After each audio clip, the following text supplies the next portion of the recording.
अनुष्का, मुझे ना बहुत तेज प्यास लग रही है, मुझे पानी ला दो। हाँ बस 5 मिनट रुक जाओ, थक गई हूँ, कुछ देर बाद ला कर दे दूंगी। तो क्या 5 मिनट तक मैं प्यासा बैठा रहा हूँ? अरे तुम्हें पानी लाने के लिए मना थोड़ी कर रही हूँ।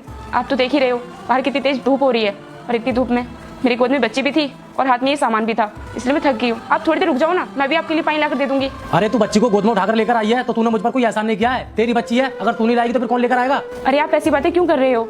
अरे जब मैंने आपसे शादी कर ली तो ये बच्ची भी तो आपकी हो गई ना, तो आप इसे पराया क्यों समझते हो? अरे ये मेरी बेटी नहीं है, अगर ये मेरा खून होता तो मेरी बेटी होती। ये तो तुम्हारे पहले पति का खून है, तो मैं इसे अपनी बेटी कैसे मान लूं? लेकिन आपने शादी करने से पहले तो मुझसे कहा था कि आप मेरी बच्ची को अपनी बेटी की तरह प्यार करेंगे, अपनी बेटी समझेंगे, फिर आप ऐसी बातें क्यों कर रहे हैं? अरे ये सब तो मैंने इसलिए बोल दिया क्योंकि मैं तुम्हें पसंद करता था, लेकिन मुझे ये नहीं पता था कि तुम अपनी बेटी को अपने साथ लेकर आओगी। तो ये बात तो मैंने तुम्हें पहले ही बता दी थी कि मैं अपनी बच्ची का भविष्य सुधारने के लिए तुमसे शादी कर रही हूँ, तो फिर मैं इसे कहाँ छोड़कर आती? और वैसे भी मेरे सिवा मेरी बच्ची का इस दुनिया में कोई नहीं है। देखो अनुष्का, मेरी बात कान खोलकर सुन लो।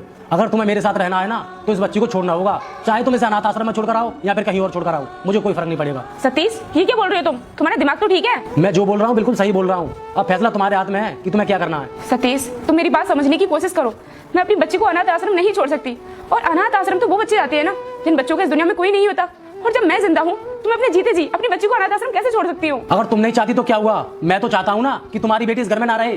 और वैसे ही मैं तो ये तो बिल्कुल भी नहीं चाहता कि किसी दूसरे का खून हमारे साथ मेरे घर में रहे। सतीश, मेरी बात समझने की कोशिश करो। मैं अपनी बच्ची को अपने से जुदा नहीं कर सकती, क्योंकि मैं इससे बहुत प्यार करती हूँ, और मैंने तुमसे शादी भी इसलिए की थी ताकि मेरी बच्ची को बाप को प्यार मिल सके। और तुम कह रहे हो कि मैं अपनी बच्ची को अनाथ आश्रम छोड़ाऊं, तो ऐसा नहीं हो सकता। मैं इसे नहीं छोड़ सकती। मुझे कुछ भी समझने की जरूरत नहीं है।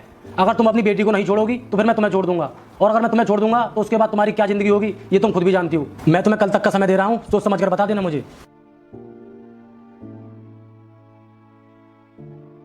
हे भगवान, ये क्या हो रहा है मेरे साथ? खास अगर उस दिन मैं प्रिंसिपल सर की बात नहीं मानती। हाँ जी सर, बताइए, आपने मुझे क्यों बुलाया? देखिए, मैंने आप रुक जाओ मेरे बेटे, मैं तुझे आशीर्वाद देती हूँ कि अगले सोमवार से पहले तुझे एक बड़ी खुशखबरी मिलेगी, और जो भी तुम्हारे मन की इच्छा है वह भी अवश्य पूरी होगी। लेकिन बेटा, तुम भी मेरे सच्चे भक्त हो, तो इस भले इंसान की वीडियो को लाइक सब्सक्राइब करके जाना। तथास्तु मेरे बेटे। आपको अपने ऑफिस में इसलिए बुलाया है क्योंकि आपका बच्चा ना पढ़ने में काफ़ी ज़्यादा वीक है।